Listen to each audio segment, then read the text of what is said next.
Before you consider working in diplomacy, you must first understand the reality and needs of the diplomatic corps. Greetings to everyone, this is Geopolitical and a Touch of Logical K with you, and in our episode today we will talk about the sections of the embassy. Working in the diplomatic corps, whether as a foreign minister, ambassador or diplomat, is considered one of the most attractive and highly coveted strategic positions, especially in countries undergoing transitional phases or following political revolutions, such as Syria, Sudan, Libya and Somalia.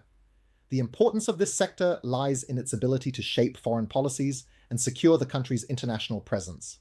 To maximize the benefit from national competencies and both domestic and international expertise, it is essential to understand the nature of diplomatic work as an integrated institutional system, not as honorary individual roles, as some may describe it. Therefore, in this video, we will review the main sections of an embassy and how they work harmoniously to achieve institutional balance. Embassy senior leadership. The efficiency of the diplomatic mission depends on the clear distribution of leadership roles.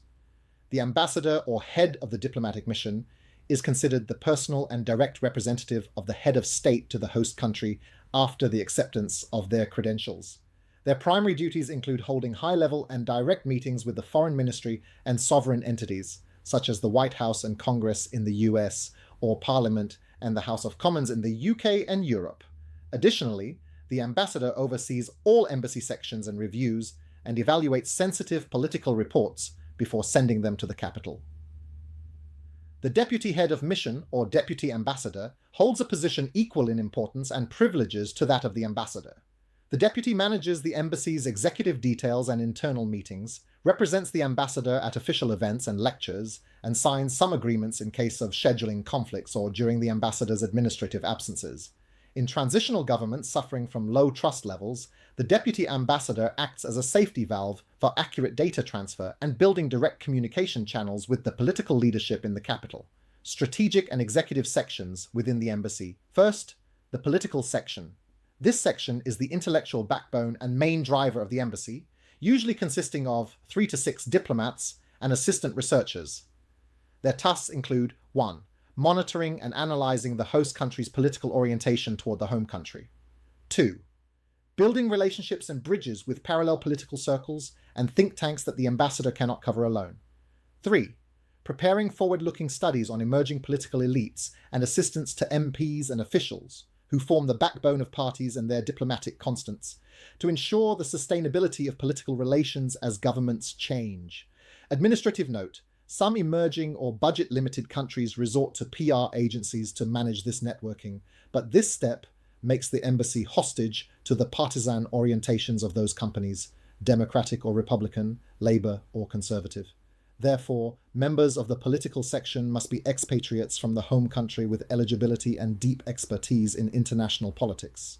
Second, the consular section, a service-oriented section par excellence. Its staff size, ranging from 10 to 20 employees, depends on the size of the resident community in the host country.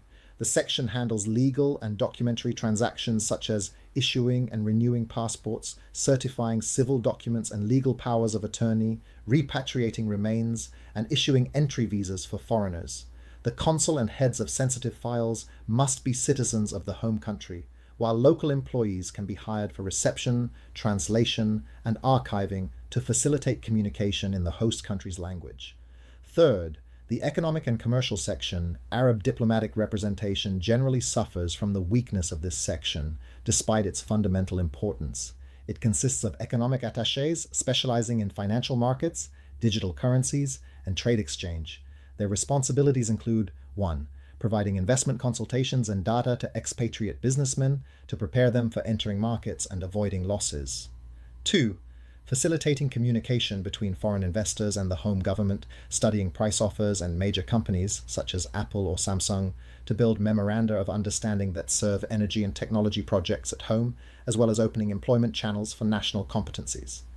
3. Following up on international economic sanctions files and dealing with their legal and commercial implications. Fourth, the cultural and educational section. This section holds immense importance, even exceeding the economic aspect for developing countries due to reliance on human capital. The cultural and educational attaché is responsible for 1. building a network of relationships with prestigious international universities, tracking and obtaining scholarships before they are officially announced thanks to proactive relationships. 2.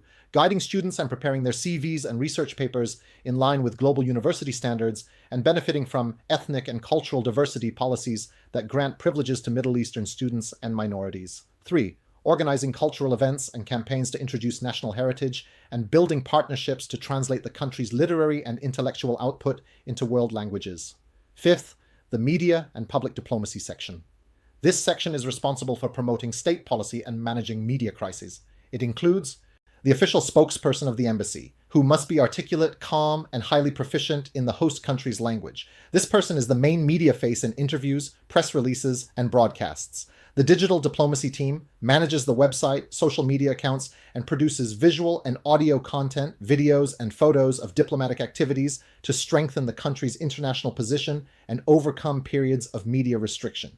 6th, the military and security attaché, a specialized sovereign technical position consisting of a military attaché, their deputy, and liaison officers. The military attaché does not intervene in traditional diplomatic work. Their tasks are limited to 1. Communicating with the Ministry of Defense, such as the Pentagon, following up on arms deals, technical modernization, and joint military training contracts.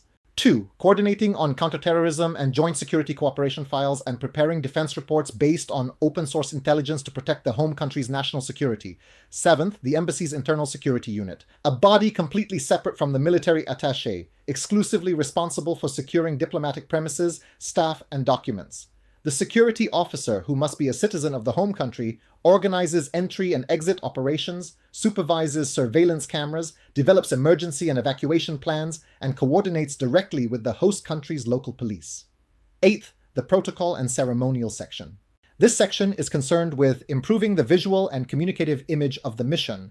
The chief of protocol and their assistants are responsible for organizing official receptions and diplomatic dinners according to the rules of diplomatic precedence and international etiquette, dress code, manner of speaking and negotiating, seating arrangements to manage political or provocative situations intelligently. The absence of protocol competencies leads to major diplomatic blunders, such as ushering officials through back doors or failing to analyze the implicit messages of host countries. 9th, the legal department. This department consists of legal advisors and assistants.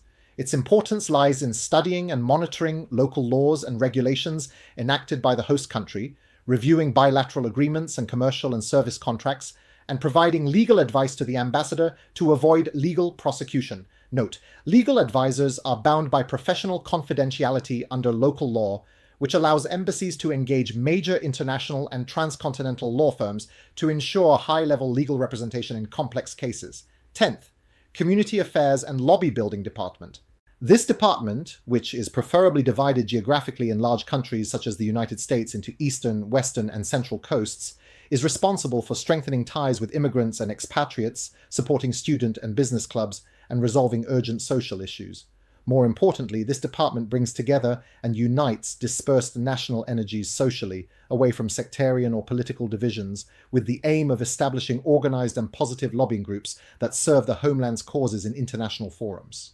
11th, Administrative, Financial, Logistical, and IT Departments. Administrative and Financial Department manages human resources, budgets, contracts, and salaries. The financial manager must be from the home country, while it is preferable for assistant accountants to be of other nationalities to enhance oversight transparency and prevent historical financial corruption cases. Information Technology and Cybersecurity manages encrypted official mail and protects communication networks and sensitive data from breaches. The use of commercial artificial intelligence tools is strictly prohibited to ensure that state data is not leaked to foreign company servers and clouds. Logistics and Transportation Services manages mobility and secures vehicles for officials, the ambassador and deputy, to ensure they are free from eavesdropping and spying devices. In reality, the success of diplomacy in the modern era does not depend on the charisma of the ambassador or consul, but on the cohesion and harmony of this integrated institutional and hierarchical body. Investing in academically and practically qualified competencies and human resources, and keeping diplomatic missions away from quota-based appointments or personal conflicts is the only way to present the best image of the homeland and protect its supreme interests globally.